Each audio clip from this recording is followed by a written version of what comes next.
Hello everyone, good morning. So ako day Salvi Jean Antona na ako day ang mag-challenge sa inyo karon about sa tithes and offering. So share sa inyo about sa akong experience. So sa una, sa sugod pa lang yun is lisod jud kayo ang paghatag para sa ako. Kay ngano, labi na bitaw ka ng muna na bitaw kwarta na kanang murag gamay ra man ang kwarta di ni hataw kay naa bitaw sa ako ang unahon na ang kahadlok bitaw nga what if mahutdan ko kwarta na niya dili na ko mapalit kung unsa akong gusto. So bati kay naa sa kong nauna di ay dili dito sakto no kay karon nga ako bitaw nasabtan nga unsa di ay ang paghatag.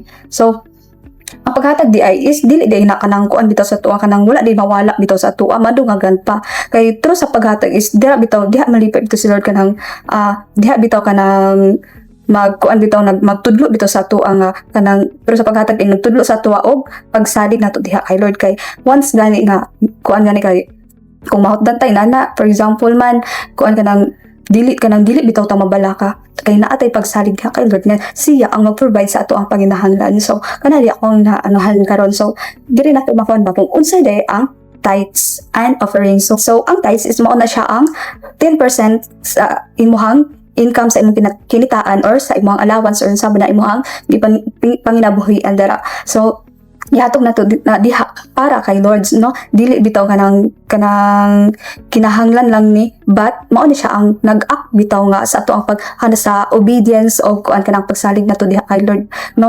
kuan kanang kung maghatag sa tithes is kuan kanang diha nato makuan nga giila jud nato bitaw si Lord bitaw sa kuan nga siya ang hinungdan bitaw sa tanan natong kuan kanang panginahanglan sa ato ang kinabuhi. So for example, no, is nakay 1K nga allowance, kuan na mo og 100. So, mao na siya ang bitaw nga kuan nga 10%.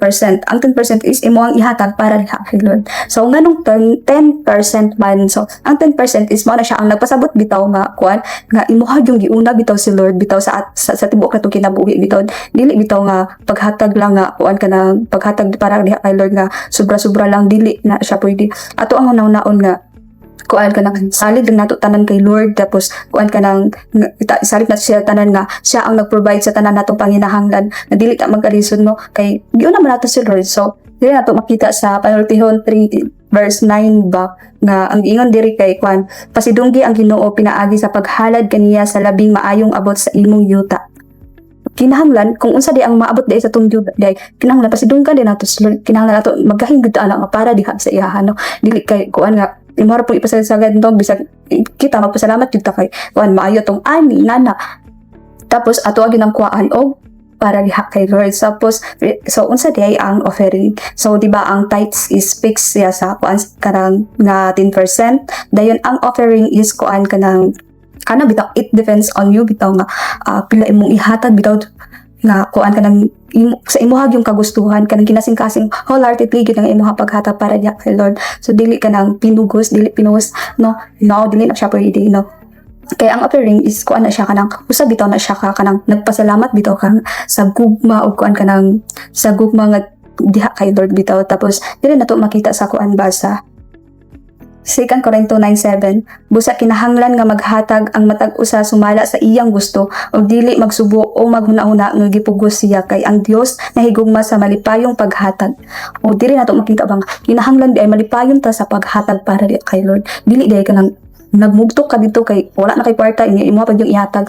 So dili din na siya maayo dapat kanang mauto ka nang magpaghatag nato kay dapat malipayon dapat kinasing-kasing gid nato dara tapos dili bitaw ka nang nagsubo bitaw kay na problema wala na koy kwarta niya ihatag pagid nako ni wala na koy bugas sa balay niya ihatag pagid nako ni dili kay ang paghatag magud sa nato is kuan kanang ang ibalos ana ni Lord is kanang pilo pagyud nga panalangin og sobra pa sa imuhang gihatag ang ibalik ni Lord sa imuhang kinabuhi. So kung matinud-anon bitaw ka sa paghatag para diha kay Lord is kuan siya mismo ang mo sa imuha siya mismo ang musaad sa kanang sa imuha bitaw kuan sa imong kanang mga panalangin sa imuhang kinabuhi dili bitaw kanang dili lang sa mga material nga butang but sa spiritual ug sa ato ang kinabuhi. So ang paghatag is kuan kanang dili bitaw nga dili lang kay pagkawala wala na kay kwarta inana kun dili diha nato makuan na ang atong pagsalig diha kay Lord no. So ang 10% is mao na siya ang tithes and pag-obey mao na siya ang